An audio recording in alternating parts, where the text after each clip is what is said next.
Panel 1. Room 5B. Extra spicy. No onions. Calder stood outside the old apartment building, bag in hand, beige shirt buttoned to the collar. The order had come in, any other pad Kee Mao. Room 5B, but the building was wrong. Candlelight flickered behind dusty windows. The lobby smelled like melted wax and something sweeter perfume.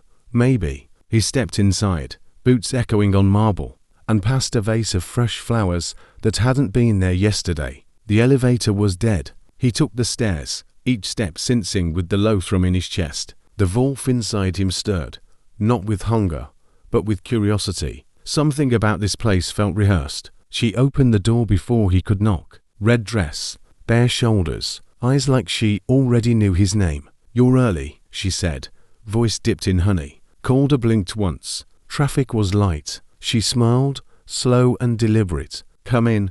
I hate eating alone." He hesitated. His instincts twitched, but he stepped inside. The door clicked shut behind him. The trap was set. Panel 2. You always this quiet. The apartment was warm, too warm. A single candle burned on the mantel, casting long shadows across the walls. Mira poured wine without asking. "You always this quiet?" she asked, handing him a glass. Calder didn't drink. He held it anyway. "I listen more than I talk," she laughed, brushing his arm. "Mysterious. I like that." Her fingers lingered. Her breath stayed steady. She was baiting him. But Calder wasn't chasing lust. He was chasing truth. And something in this room was lying. She sat close. Too close. "You've got a vibe," she whispered. "Like you've seen things." Calder's jaw twitched. "I've survived things." Mira leaned in, red dress slipping off one shoulder. "You ever get tired of surviving?" Calder looked her dead in the eye. "Only when people pretend they're not predators." She blinked, just once, then stood. "I'll be right back," she said. Calder didn't move, but the wolf inside him opened one eye. Panel 3. Now. Hit him. The bedroom door creaked. Calder smelled sweat, metal, fear. Trey burst out, crowbar raised. "Now. Hit him." Mira screamed, not in fear, but in command. Calder turned just as the crowbar slammed into his ribs. Pain bloomed. Blood hit the floor. He stumbled. Breath caught in his throat. Trey raised the weapon again. Mira stepped back, grinning. "Take his phone. His wallet. Hurry." But Calder wasn't falling. He was changing. His spine cracked. His jaw split. His shirt tore down the middle. Trey froze. Crowbar still raised. "What the F?" was all he got out. Calder's eyes burned gold. His teeth lengthened. His hands twisted into claws. The snarl that followed wasn't human. It was ancient. Mira's smile vanished. Trey took a step back. Calder took 3 forward. The wolf had arrived. Panel 4. You picked the wrong driver. Trey swung again. Calder caught the crowbar mid-air, twisted, and snapped it in half like dry wood. He grabbed Trey by the throat, lifted him off the ground, and slammed him into the wall. Plaster cracked. Trey screamed. Calder didn't hear it. He was gone, buried beneath fur and fury. He dropped Trey like trash. Mira ran for the door. Calder was faster. He pinned her to the wall, claws inches from her face. She whimpered. "We didn't mean," Calder roared. Not words, not warning, just dominance. He slammed his fist into the wall beside her head, cracking it clean through. She collapsed, sobbing.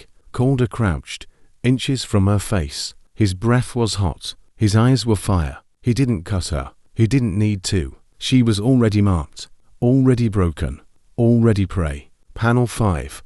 Order delivered.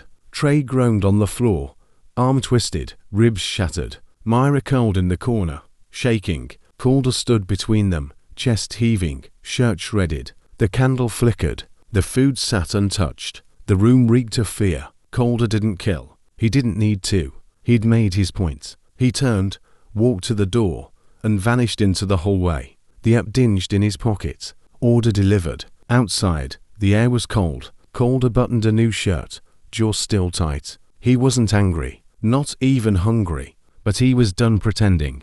The city was full of predators, and some of them delivered. He got in the car, started the engine, and drove into the night, calm, controlled, human for now. Panel 6.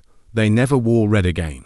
Mira and Trey survived, barely, They moved out within a week, changed numbers, switched cities, but every time they saw a beige shirt, every time they ordered food, they flinched. The memory wasn't just fear, it was truth. They hadn't robbed a man, they'd provoked a myth. Mira stopped flirting with strangers. Trey stopped walking without a limp. They never wore red again. They told the story once, drunk, nervous.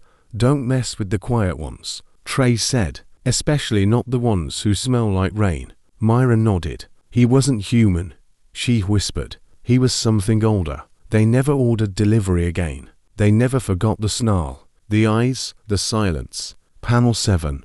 The beige shirt rule. Calder kept driving, quiet, polite, watching.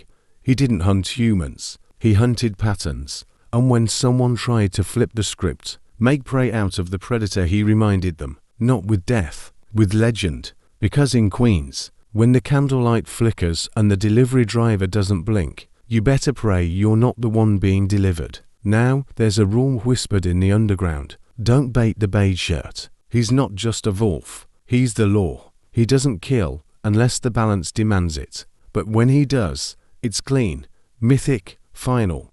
Calder doesn't erase you. He marks you. So you remember. So you warn others. So the balance holds.